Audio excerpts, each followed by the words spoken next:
سب جھکے ہوئے ہیں عرش والے کے در کے سامنے. اس کا دروازہ بجاؤ، اس کے در کا منگتا کبھی خالی نہیں رہا کرتا. توبہ کرنا انبیاء اولیاء کا شیوا ہے، یہ ان کا منہج ہے، یہ ان کا سکھایا ہوا دین ہے. سیدنا آدم علیہ السلام، ان کے بارے میں قرآن حکیم بیان فرماتا ہے فَتَلَقَّى آدَمُ مِن رَبِّهِ كَلِمَاتٍ فَتَابَ عَلَيْهِ إِنَّهُ هُوَ التَّوَّابُ الرَّحِيمُ.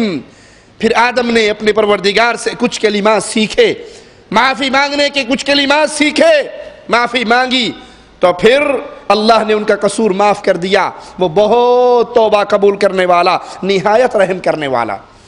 آدم علیہ السلام کے کلمات کیا ہیں وہ بھی قرآن حکیم بیان کرتا ہے. ربنا ظلمنا انفسنا، اے ہمارے رب ہم نے ظلم کیا اپنی جانوں پہ، وَإِن لَمْ تَغْفِرْ لَنَا وَتَرْحَمْنَا لَنَكُونَنَّ مِنَ الْخَاسِرِينَ. اگر تو نے ہمیں معاف نہ کیا، تو نے ہم پہ رحم نہ کیا تو ہم خسارہ پانے والے ہو جائیں گے.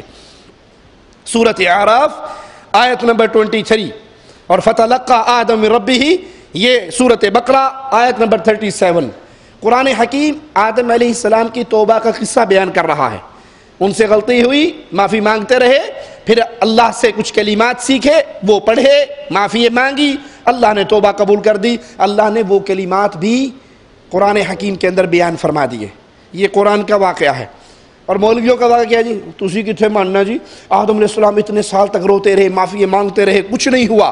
پھر ایک دن کہنے لگے اللہ تجھے واسطہ ہے محمد رسول اللہ صلی اللہ علیہ وسلم کا، مجھے معاف کر دے.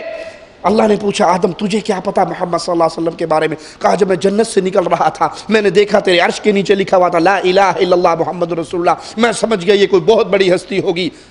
اللہ نے کہا ہاں آدم واقعی تو نے صحیح کہا، یہ وہ ہستی ہے، اس کے واسطے سے کوئی بھی دعا کرے میں اس کو خالی نہیں رہنے دیتا. یہ من گھڑت روایات، یہ موضوع احادیث، اس کو بھی سامنے رکھ لو اور قرآن حکیم کی ان آیات کو بھی سامنے رکھ لو. قرآن کیا کہتا ہے؟ آدم علیہ السلام سے غلطی ہوئی، انہوں نے معافی مانگی، جن الفاظ میں معافی مانگی وہ بھی قرآن نے بیان کر دیے. اپنے دل سے فیصلہ کر لو، یا رب کے قرآن کو سچا کہہ لو یا مولویوں کی بات کو سچا کہہ لو. وہ من گھڑت قصہ ہے اور یہ قرآن حکیم کی نص ہے. مالک فرماتا ہے انہوں نے کہا ربنا ظلمنا انفسنا، ربنا اے ہمارے رب، ظلمنا ہم دونوں نے ظلم کیا، انفسنا اپنی جانوں پر، ہم نے ظلم کیا جان پہ. انہوں نے کہا جان پہ، انڈیا پاکستان کے مولوی سمجھے جان کے. آپ نے نہیں سنا کسی کو؟ آپ ولیوں کو علم غیب ہوتا ہے، ملنگوں کو علم غیب ہوتا ہے، بابوں کو علم غیب ہوتا ہے. انبیاء تو بہت اونچی ہستیاں ہیں، یہ بھنگ گھوٹنے والوں کو علم غیب ہوتا ہے. بھائی اگر مان لیا جائے کہ انبیاء کو علم غیب ہوتا ہے تو کیا کہو گے؟ آدم علیہ السلام نے جان پہ ظلم کیا یا جان کے ظلم کیا؟ جان پہ کہ نہیں، جان کے. آپ نبی ہیں، نبی کو نبا ہوتی ہے، نبا والا خبر والا ہوتا ہے، روشنی والا ہوتا ہے. آپ نبی تھے، آپ کو پتا تھا یہ شیطان ہے، آپ نے جان بوجھ کے شیطان کی بات مانی. اب بتاؤ جو بیٹے اپنے باپ سے کہیں ابا تو نے جو کیا جان کے کیا، باپ ان سے راضی ہوگا یا ناراض ہوگا؟ آدم علیہ السلام دہائی دے رہے ہم نے ظلم کیا اپنی جان پہ. مولوی کہتے ہیں نہیں آپ نبی تھے، نبی کو علم غیب ہوتا، آپ نے ظلم کیا جان کے. انا للہ و انا الیہ راجعون. انما التوبة على الله للذين يعملون السوء بجهالة ثم يتوبون من قريب فأولئك يتوب الله عليهم وكان الله عليما حكيما. اللہ انہی لوگوں کی توبہ قبول کرتا ہے جو نادانی سے بری حرکت کر بیٹھتے ہیں پھر جلدی ہی توبہ کر لیتے ہیں، چنانچہ اللہ ان کی توبہ قبول کر لیتا ہے. اللہ بہت جاننے والا اور حکمت والا ہے. توبہ کن کی قبول ہوتی ہے؟ جو نادانی سے شیطان کے پیچھے لگ گئے، نفسانی خواہشات میں بہہ گئے اور توبہ گناہ کر بیٹھے، لیکن جب احساس ہوا کہ میں نے تو گناہ کیا ہے، فوراً اللہ کے در پہ آگے گر گئے. اللہ کہتا ہے ان کی توبہ میں قبول کر لیتا ہوں. ہمارے ہاں توبہ کیسی ہوتی ہے؟ خرچہ کر کے گھر کے اندر ڈش انٹینا لگواتے ہیں، اس پہ گندی فلمیں آتی ہیں، اور پھر ابا حضور اور اماں حضور دونوں لمبی لمبی تسبیح لے کے بیٹھے ہیں، استغفر اللہ استغفر، فلم بھی چل رہی سامنے، استغفر اللہ استغفر اللہ استغفر اللہ۔ بھائی یہ کون سی استغفر اللہ ہے؟ آپ نے تو گناہ کے کاموں کو گھر میں رکھا ہے۔ بینک مینیجر صبح صبح واک کرنے کے لیے نکلتا ہے، ہاتھ میں تسبیح، استغفر اللہ استغفر اللہ استغفر اللہ۔ آپ کرتے کیا ہو؟ کھاتے کیا ہو؟ ڈیوٹی کیا ہے؟ کام کیا ہے؟ استغفر اللہ تو اس پر ہے جو نفسانی خواہشات کے ہاتھوں شکار ہو گیا، شیطان کے نیچے اس کے غلبے میں آ گیا، گناہ کر بیٹھا، احساس ہوتے ہی فوراً اللہ کے در کو بجایا اور اللہ کے در پہ آگے معافی مانگ لی۔ اس کی توبہ کو اللہ قبول کرتا ہے۔ جب تک انسان گناہ پیچھے نہیں ہٹتا، گناہ سے اپنے دامن کا رشتہ توڑتا نہیں ہے، وسائل گناہ کو نہیں چھوڑتا۔ ایک ہے گناہ، ایک ہے وسائل گناہ۔ جب تک وہ وسائل گناہ کو نہیں چھوڑتا، اس وقت تک اللہ کے دربار میں اس کی توبہ قبول نہیں ہوتی۔ وَلَيْسَتِ التَّوْبَةُ لِلَّذِينَ يَعْمَلُونَ السَّيِّئَاتِ حَتَّى إِذَا حَضَرَ أَحَدَهُمُ الْمَوْتُ قَالَ إِنِّي تُبْتُ الْآنَ وَلَا الَّذِينَ يَمُوتُونَ وَهُمْ كُفَّارٌ أُولَئِكَ أَعْتَدْنَا لَهُمْ عَذَابًا أَلِيمًا۔ ایسے لوگوں کی توبہ قبول نہیں ہوتی جو ساری عمر برے کام کرتے رہیں، یہاں تک کہ جب ان میں سے کسی کی موت کا وقت آئے، آخری لمحات پہنچے، تو وہ کہے کہ میں اب توبہ کرنا چاہتا ہوں۔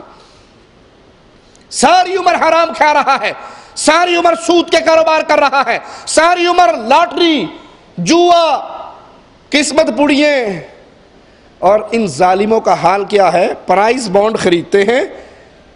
بانڈ خریدتے ہیں، مولوی صاحب کو ملنے آتے ہیں، اس کی جیب میں 500 روپے دے کے مولوی صاحب راتی تہجد ٹائم دعا کرے جی میرا پرائز بانڈ نکل آوے۔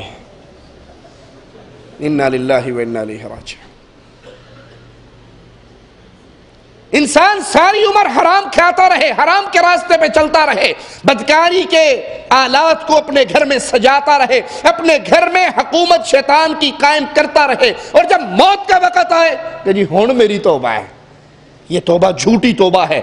اللہ کہتا ہے ان لوگوں کی توبہ قبول نہیں ہوگی، اور نہ ان کی جو حالت کفر میں مر جائیں، ان کے لیے کیا ہے؟ اولئک اعتدنا لہم عذابا علیما، ان کے لیے تو ہم نے دردناک عذاب تیار کر رکھا ہے۔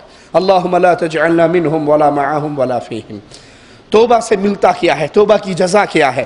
توبہ کی جزا، توبہ کا انعام سب سے بڑا یہ ہے، توبہ کرنے والا، سچی توبہ کرنے والا، اس کو اللہ کی محبت مل جاتی ہے، اللہ کی مغفرت مل جاتی ہے، اللہ کی جنت کا حقدار بن جاتا ہے۔ قرآن بیان کرتا ہے ان اللہ یحب التوابین ویحب المتطہرین، یقیناً اللہ بہت توبہ کرنے والوں اور پاک صاف رہنے والوں کو دوست رکھتا ہے۔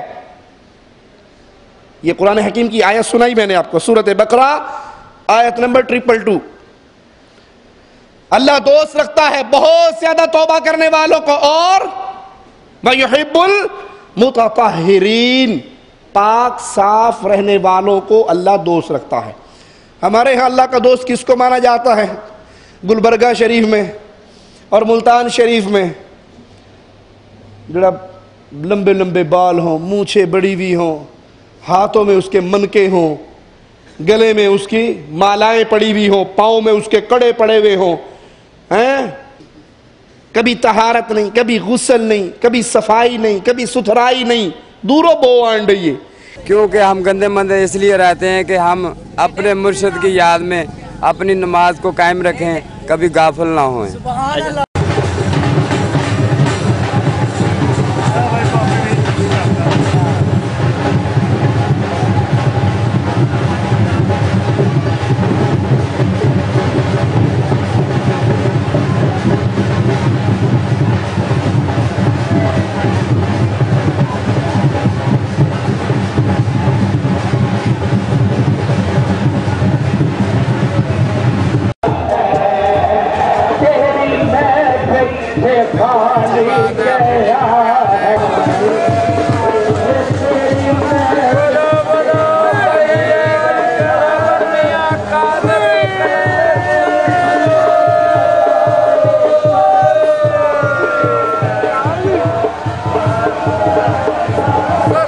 صابر میاں